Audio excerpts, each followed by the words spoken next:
Indo China में राष्ट्रवादी आंदोलन का आज पार्ट 2 होने वाला है, जो है औपनिवेशिक शिक्षा की दुनिया। तो इसके अंतर्गत हम लोग आज जानेंगे कि वियतनाम में औपनिवेशिक शिक्षा की जरूरत क्यों थी, पहला पॉइंट। दूसरा, जब यहाँ पे औपनिवेशिक शिक्षा का प्रसार किया जाता है तो उसके साथ क्या कूटनीति अपनाई जाती है। थर्ड पॉइंट, आधुनिक दिखने की चाह। और फोर्थ पॉइंट है, स्कूलों में किस प्रकार से इसका विरोध होता है।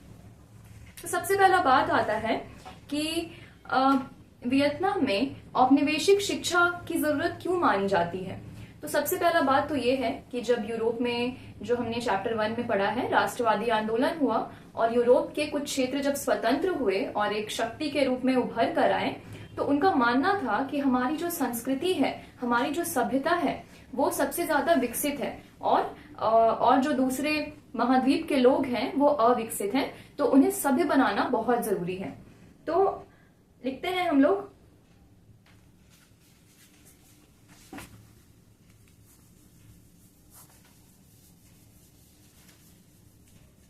तो औपनिवेशिक शिक्षा क्यों चाहिए।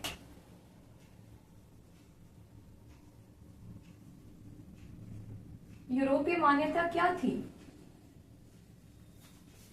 तो पहली मान्यता थी कि सभ्यता का विकास करना है उन इलाकों में जो कि असभ्य हैं। तो इस तरीके से वे पूरे इलाके को सभ्य बनाने की जिम्मेदारी समझते थे।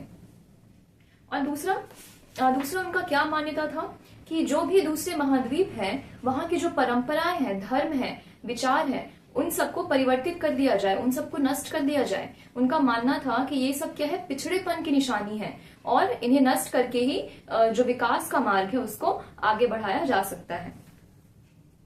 और दूसरा क्या है, सभ्यता का विकास।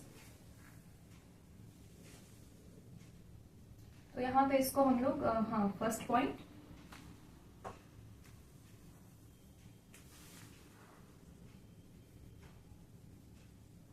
धर्म, परंपरा, रीति रिवाज,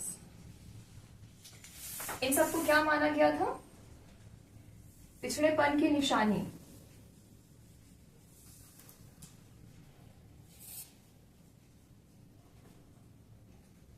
और क्या मानते थे, ये विकास में ये रुकावट का काम करते हैं।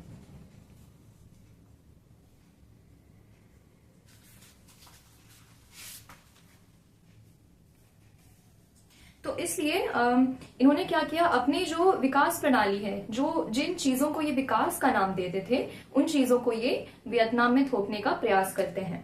तो ये हो गया पहला पॉइंट कि यूरोपीय मान्यता क्या थी। और जो दूसरा पॉइंट है वो है शिक्षा का आयाम।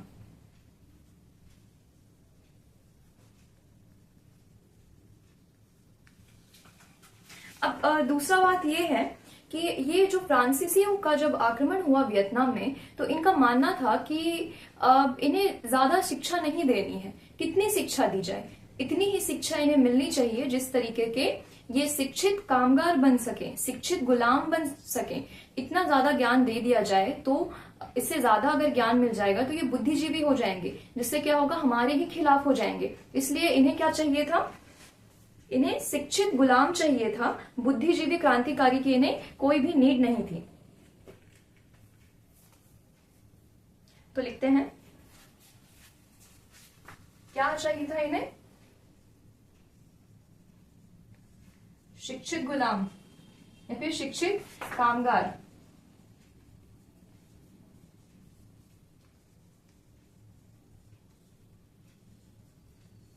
ना कि बुद्धिजीवी क्रांतिकारियों की।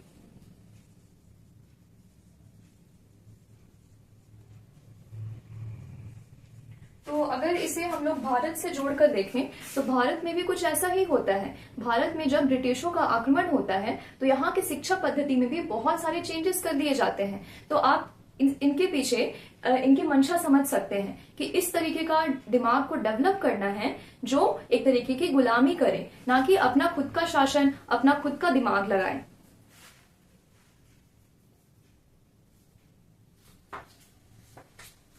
तो जो शिक्षा जो होनी चाहिए वो सीमित होनी चाहिए, सीमित फ्रांसीसी शिक्षा मिलनी चाहिए, उससे ज्यादा नहीं। क्यों?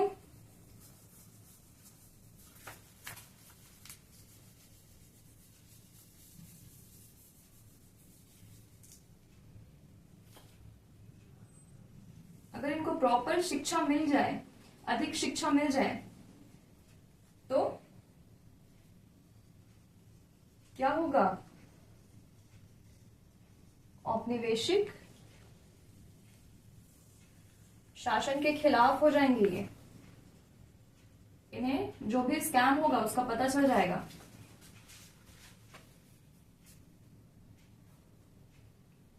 इसके अलावा यहाँ पर एक तरीके के लोगों को कोलोन कहा गया है। तो कोलोन क्या थे? जो फ्रांसीसी वियतनाम में आके बसे थे शासन करने के लिए, उन फ्रांसीसियों को कोलोन कहा गया था।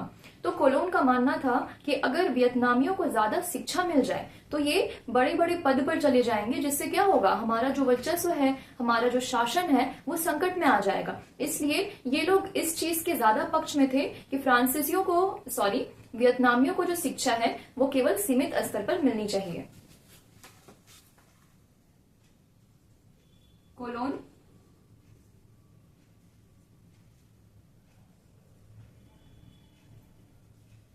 वियतनाम में बसे फ्रांसीसी नागरिक, इन्हें शासन करना था वियतनामियों पे। अगर वियतनामी ज्यादा पढ़ लिख लेंगे तो इनकी बात कौन मानेगा?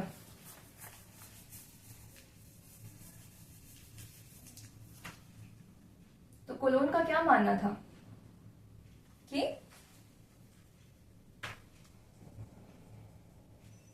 पूर्ण शिक्षा से क्या होगा? पूर्ण शिक्षा से जो वियतनामी है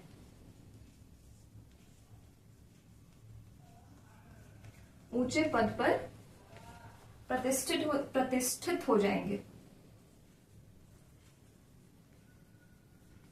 और इनकी सत्ता पर मुश्किलें आएंगी।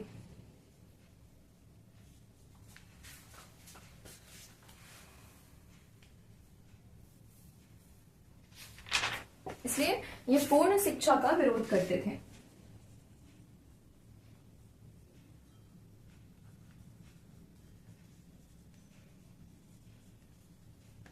ठीक है,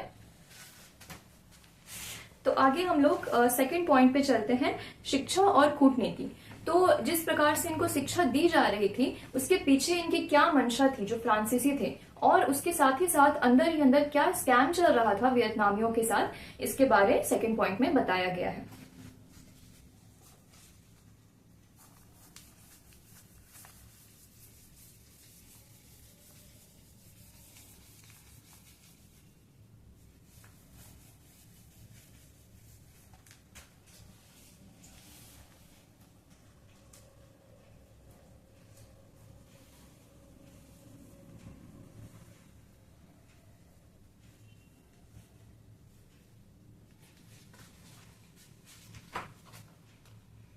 तो इसमें जो पहला सवाल आता है कि यहाँ पे जो वियतनामियों को शिक्षा मिलनी चाहिए वो किस भाषा में मिलनी चाहिए?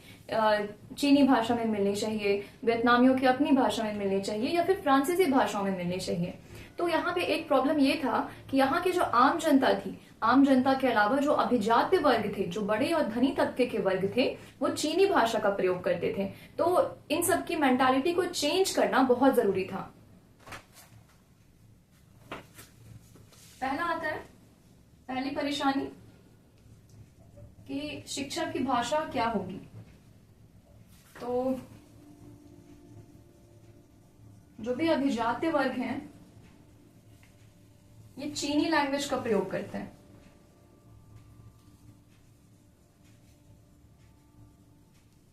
क्यों? क्योंकि कभी चीनी साम्राज्य जो था वो इन पर शासन किया करता था।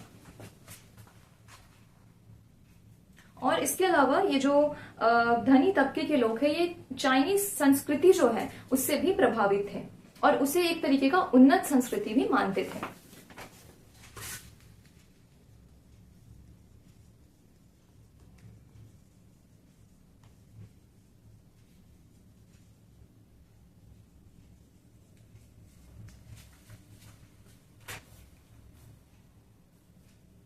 ठीक है, तो सबसे पहले लोगों के मन से ये बात हटाना है कि जो चीनी कल्चर है वो क्या है, पिछड़ा हुआ है, और हमारा जो फ्रांसीसी कल्चर है वो ही सबसे ज्यादा सर्वोपरि है, सबसे उन्नत है। तो इसके लिए जो परंपरागत तरीके से जो दिमाग में संस्कृति बैठाई गई थी और जो शिक्षा व्यवस्था थी उसको बहुत ही सुनियोजित ढंग से, यानी कि बहुत प्लानिंग प्लॉटिंग करके इसको तहस नहस किया गया, और एक तरीके से लोगों के दिमाग में ये बात डाला गया कि हम क्या है, हम विकसित देश हैं और हम जो पढ़ाएंगे उससे क्या होगा, आपका विकास ही होगा।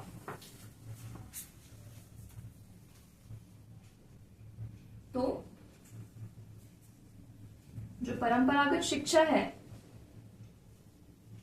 वो तहस नहस किया गया।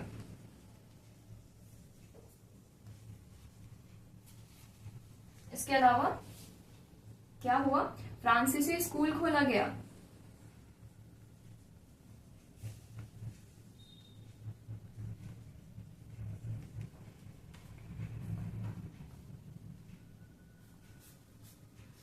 अब देखिए, अब यहाँ पे दो मत आते हैं।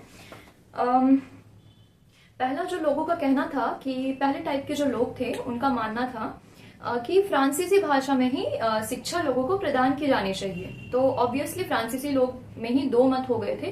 पहला मत कहता था कि फ्रांसीसी भाषा में ही इनको शिक्षा दी जानी चाहिए। तो इससे क्या होगा, ये फ्रांसीसी भाषा से प्रभावित होंगे, इनके कल्चर से प्रभावित होंगे और एक तरीके से इस संस्कृति के ये लोग कायल हो जाएंगे।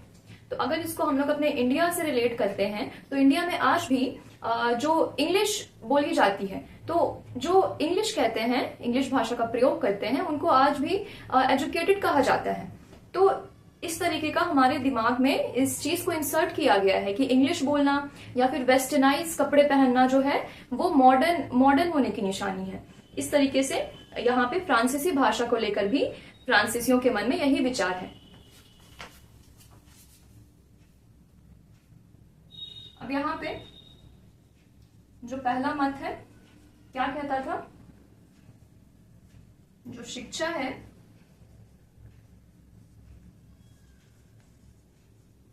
फ्रांसीसी भाषा में दी जाए।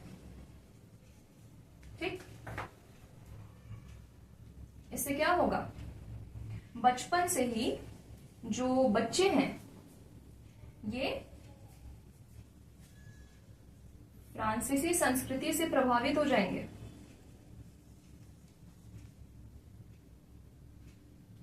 और उसका सम्मान करेंगे और इस संस्कृति को श्रेष्ठ समझेंगे। तो जो बच्चे होते हैं उनमें डिसीजन मेकिंग वाली क्षमता होती नहीं है, तो बचपन से ही अगर इनके दिमाग में ये चीज डाला जाए कि फ्रांसीसी सभ्यता ही मॉडर्न है, मॉडर्न चीज है और इसका प्रयोग करने से ही आप क्या हो पाओगे, आप उन्नत हो पाओगे, तो इस तरीके से ये लोग फ्रांसीसी जो कल्चर है उसका सम्मान करने लग जाएंगे। और कुछ लोगों का क्या मत था कि छोटी कक्षा में जो भाषा का प्रयोग होना चाहिए वो वियतनामी भाषा का प्रयोग होना चाहिए, और जैसे ही बड़ी कक्षा में लोग जाएंगे, बच्चे जाएंगे, उनके लिए फ्रांसीसी भाषा प्रयोग की जाएगी।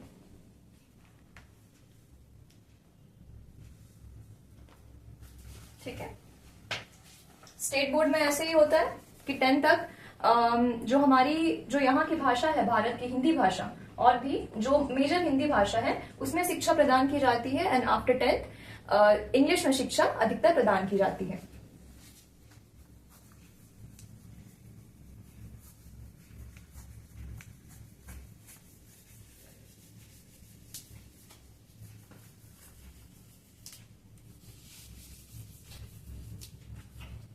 जो दूसरा मत वो क्या था कि छोटी कक्षा में वियतनामी भाषा और बड़ी कक्षा में फ्रांसीसी भाषा।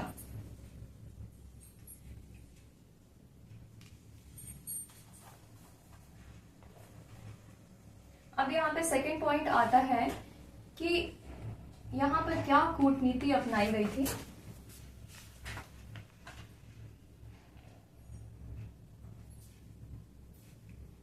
तो सबसे पहला बात, जो वियतनाम में जो धनी वर्ग के लोग थे वही शिक्षा प्राप्त करते थे और वही अपने बच्चों को शिक्षा के लिए स्कूल भेज सकते थे। और उसमें भी क्या होता था कि यहाँ पर एक एग्जाम्पल है, 1925 में 1.7 करोड़ की आबादी में, मतलब स्कूल में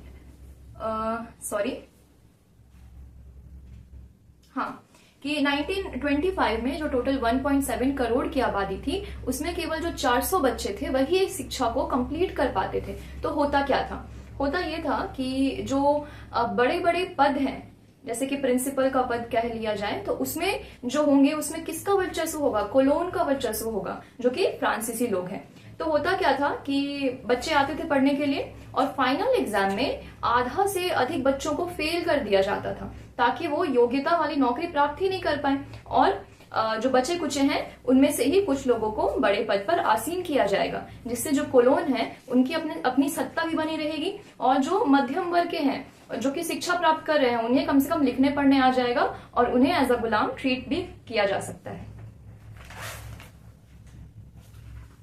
तो सबसे पहला, धनी तबका ही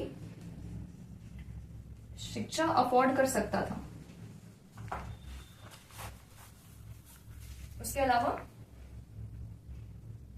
बड़े पद पर कौन है, कोलोन। ये क्या करते थे,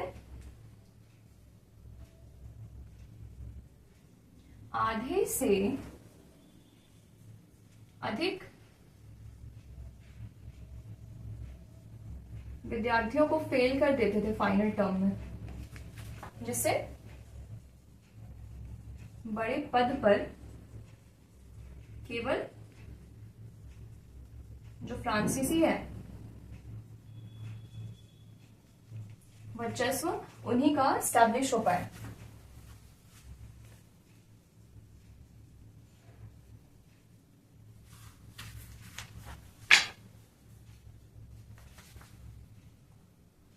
और जो वियतनामी है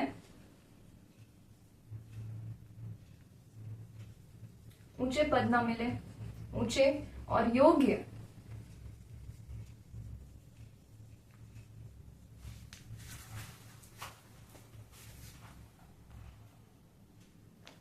ठीक है। तो यहाँ पे ये स्कैम चल रहा था। उसके बाद जो बच्चे थे उनके जो पाठ्यक्रम थे, उनका जो सिलेबस था, उसमें क्या बताया गया था कि फ्रांसीसी जो व्यवस्था है वही सबसे अच्छी है, वही दुनिया में शांति कायम कर सकती है, वही सबसे ज्यादा उन्नत है। और वियतनामियों को, मतलब यहाँ पे वियतनामी बच्चों को ही पढ़ाया जा रहा है कि वे काफी आदिम हैं, पिछड़े हैं, और उनका जो भलाई है वो किन्होंने किया है, फ्रांसीसियों ने ही किया है।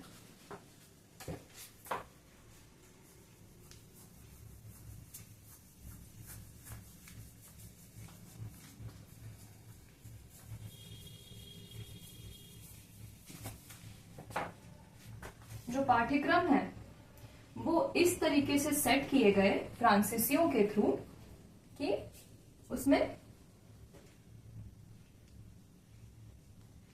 फ्रांसीसियों का गुणगान किया जा रहा है, उनको उन्नत, विकसित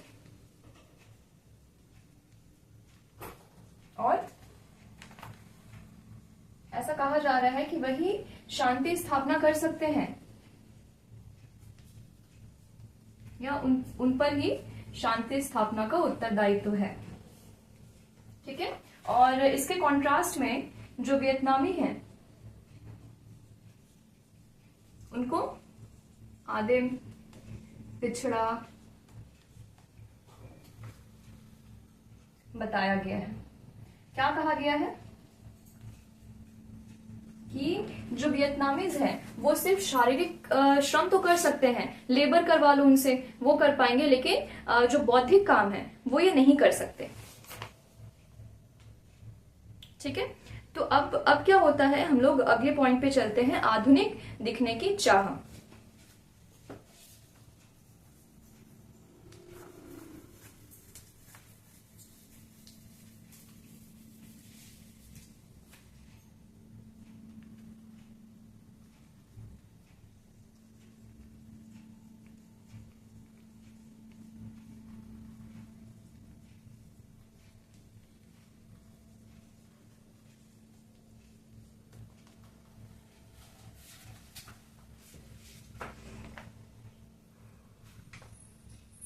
अब यहाँ पर क्या होता है कि एक तो यहाँ पे फ्रांसीसी क्या कर रहे हैं, अपना गुणगान करवा रहे हैं सिलेबस में, और ऐसा ऐसा बर्ताव कर रहे हैं कि हमने ही क्या की है, आपके देश का विकास किया है। इसके अलावा ये फ्रांसीसी ये भी चाहते थे कि जो वियतनामी है ना सिर्फ बौद्धिक रूप से फ्रांसीसियों का गुणगान करें, उनपे डिपेंड रहें, बल्कि उनके जो तौर तरीके हैं, उनका जो जैसे उनका अपीयरेंस है वो भी बिल्कुल फ्रांसीसियों की तरह ही हो जाए। मतलब उस तरीके के कपड़े पहने जो कि जिस तरीके के कपड़े फ्रांसीसी पहनते हैं, उस तरीके का उनका हेयर स्टाइल होना चाहिए, उनके बात करने का तरीका होना चाहिए, उस टाइप के गेम्स खेलें जिस टाइप के फ्रांसीसियों में प्रचलित है। तो सबसे पहला यहाँ पे 1907 ईस्वी में टोकन फ्री स्कूल खोला जाता है, और ये जो स्कूल होता है ये शाम को लगता है, और यहाँ पे फीस भी चार्ज किया जाता है। 1907 ईस्वी में टोकन फ्री स्कूल, इनका मानना था कि शिक्षा में सुधारवादी आंदोलन जो है वो चला रहे हैं, और ये लगता था शाम में, और साथ में इसमें जो फीस है वो भी चार्ज किए जाते थे।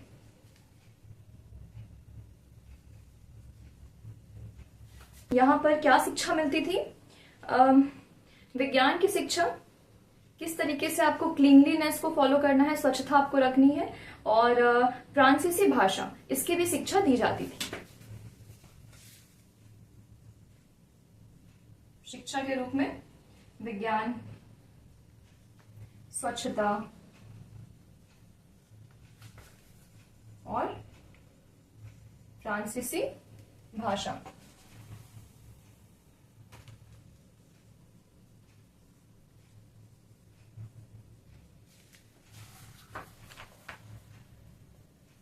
ठीक है, तो आधुनिक दिखना है, वेस्टर्नाइज्ड कल्चर हम लोग को अपनाना है, हम लोगों को नहीं अपनाना है, मतलब जो वियतनामी है उनको अपनाने को कहा गया है। तो वियतनामी जो होते थे वो अपने पारंपरिक तौर पर लंबे बाल रखते थे। तो यहाँ पर एक कविता भी बना दिया गया है जिसमें कहा गया है कि अपने बालों को काटो, अपने बालों को छोटे रखो। यहाँ पे एक व्यंग्य चित्र भी दर्शाया गया है जिसमें एक बच्चा है जो कि पश्चिमी कपड़ा पहना है, पैंट शर्ट पहना है, वो टेनिस भी खेल रहा है। यस, और ये जो है, जो लड़का है, ये वियतनामी लड़का ही है। तो जो वियतनामी इस कल्चर को अपना लेते हैं, उनका क्या हो रहा है, उनका मजाक उड़ाया जा रहा है।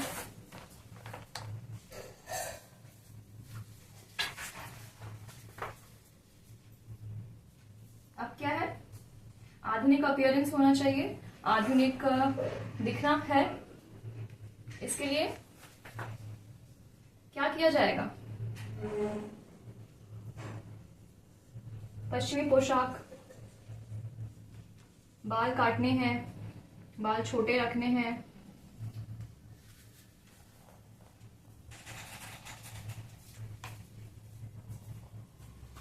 और अगर आप पश्चिम कल्चर को फॉलो करोगे तो आप मॉडर्न हो जाओगे, ऐसा इनके दिमाग में डाला गया था। तो अब हम लोग अगले टॉपिक पे चलते हैं, जो है स्कूल में किस प्रकार से विरोध हुए।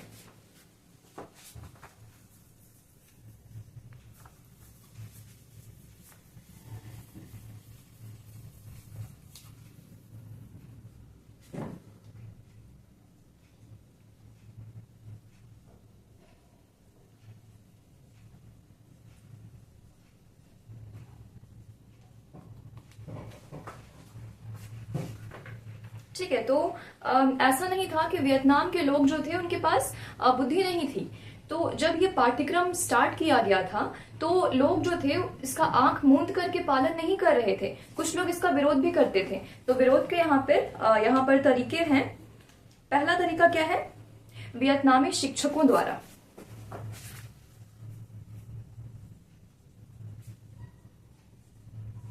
तो वियतनामी शिक्षक जो हुआ करते थे, जनरली उनको छोटे बच्चों की क्लास में रखा जाता था, छोटी कक्षाओं में।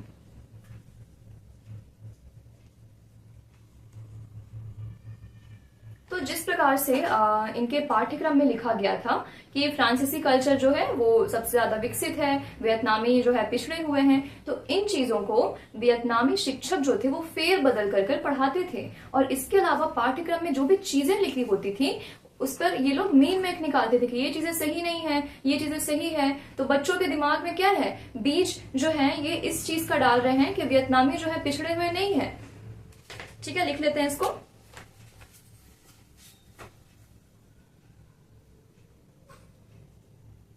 जो भी पाठ्यक्रम में है उसको फेर बदल कर पढ़ाना। ठीक है, फर्स्ट पॉइंट। और दूसरा, मीन मैक निकालते थे ये लोग।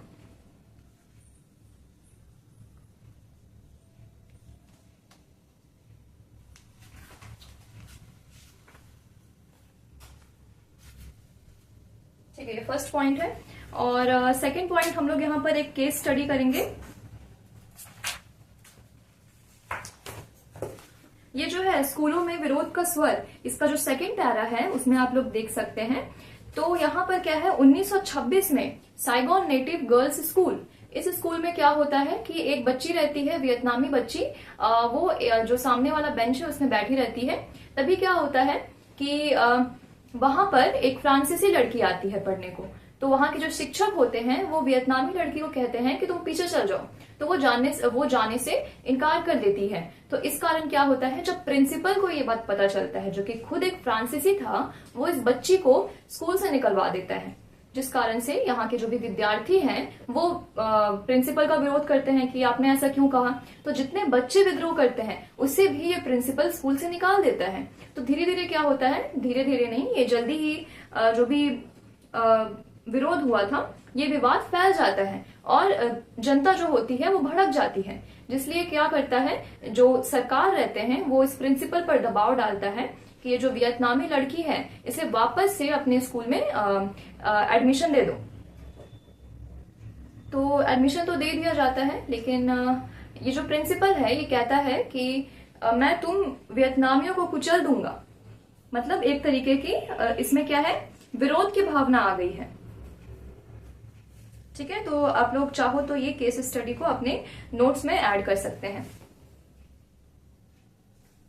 ठीक है, अब जो भी पढ़े लिखे विद्यार्थी हैं उनको ये चीज समझ में आने लगा कि उनको ऊंचे पद की नौकरियों में, जिनमें बड़े बड़े पद हैं और वे योग्य भी हैं, फिर भी उन्हें नौकरी नहीं प्रदान की जा रही है। तो उन्होंने जो शिक्षा प्राप्त की थी उसमें बताया गया था कि शिक्षा जो होती है वो क्या होती है, वो लोगों की भलाई के लिए होती है। लेकिन यहाँ पे जो फ्रांसीसी शिक्षा प्रदान की जा रही है उसमें तो हमारा भला ही नहीं हो रहा है। तो इस तरीके से विद्यार्थियों में एक तरीके का आपस में एकजुट होकर ये लोग पार्टी बनाने लगते हैं। तो यहाँ पर जो एक पार्टी का नाम रहता है वो रहता है यंग अन्नान। ठीक है, इसके अलावा ये लोग बहुत सारी पत्रिकाएं भी निकालते हैं जो कि अन्नानी स्टूडेंट के नाम से रहती है। तो हम लोग थर्ड पॉइंट लिखेंगे। सेकंड पॉइंट जो कि केस स्टडी है आप लोग लिख लेना। कौन सा है, साइगोन नेटिव गर्ल्स स्कूल। और जो थर्ड पॉइंट है, विद्यार्थियों में विरोधी भावनाएं।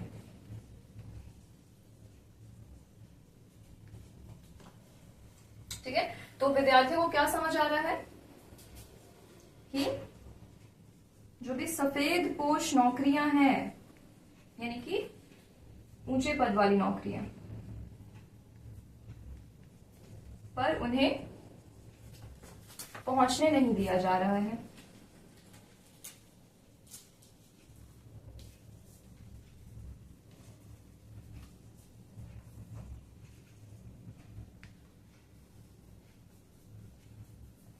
इसके अलावा क्या होता है, जो यहाँ के जो स्टूडेंट्स हैं फ्रांसीसियों से तो टकराव हो ही रहा है, इसके अलावा वियतनाम के जो अभिजात्य वर्ग हैं उनसे भी इनका टकराव हो रहा है। अभिजात्य वर्गों में भी यही चीजें चल रही है कि ये जो मध्य वर्ग के स्टूडेंट्स हैं, बुद्धिजीवी हैं, अगर ये भी ऊंचे पद पर आ जाएंगे तो क्या होगा। तो जो हमारा जो सत्ता है, हम जो ऊंचे तबके के लोग हैं उनमें भी एक तरीके की क्या हो जाएगा, सत्ता इनके हाथ से चला जाएगा। तो फ्रांसीसियों का विद्रोह का सामना तो करना पड़ रहा है, साथ में अभिजात वर्गों का भी विरोध का सामना इन्हें करना पड़ रहा है।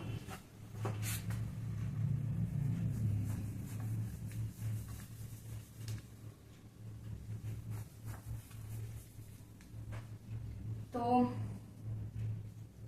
जो विद्यार्थी हैं किसका विरोध का सामना कर रहे हैं?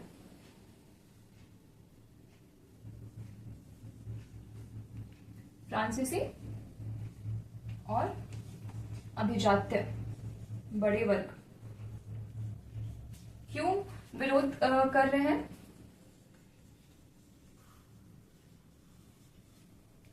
इनकी सत्ता छीन जाएगी।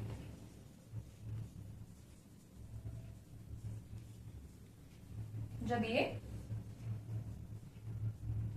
ऊंचे नौकरियों पर आएंगे तो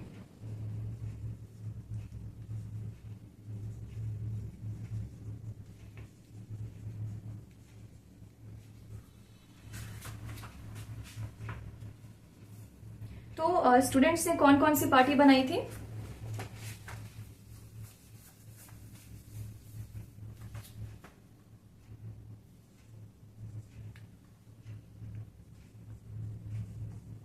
पहली पार्टी थी कौन सी? यंग अन्नान, ठीक है। और इन्होंने क्या पत्रिका निकाली थी?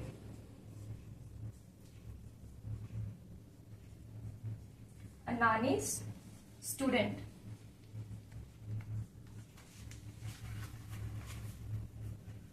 क्या होता है, पाठशाला में फ्रांसीसी भी पढ़ रहे हैं, वियतनामी भी पढ़ रहे हैं, तो पाठशाला जो होता है राजनीतिक सांस्कृतिक आंदोलन का या फिर मनमुटाव का अखाड़ा बन जाता है।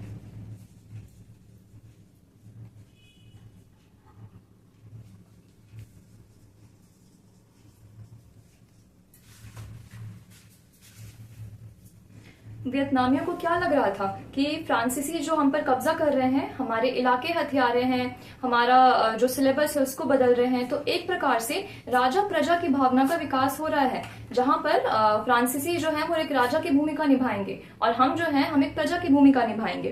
तो इसलिए वियतनामीज इसका विरोध कर रहे थे और जो फ्रांसीसी थे वो ये चाह रहे थे कि इनके जो भी मान्यता है, इनके मूल्य है, इनकी परंपरा है, इस चीज को लेकर इनमें एक हीन भावना प्रकट की जानी चाहिए, ताकि ये फ्रांसीसी भावना को अपनाए और उसे श्रेष्ठ माने और हम लोगों को भी श्रेष्ठ माने, हम हमारे शासन को ये अपना लें। तो इस तरीके से चैप्टर 2 का जो पार्ट 2 है वो खत्म होता है। अब अगले क्लास में हम लोग अगले पार्ट की तरफ जाएंगे।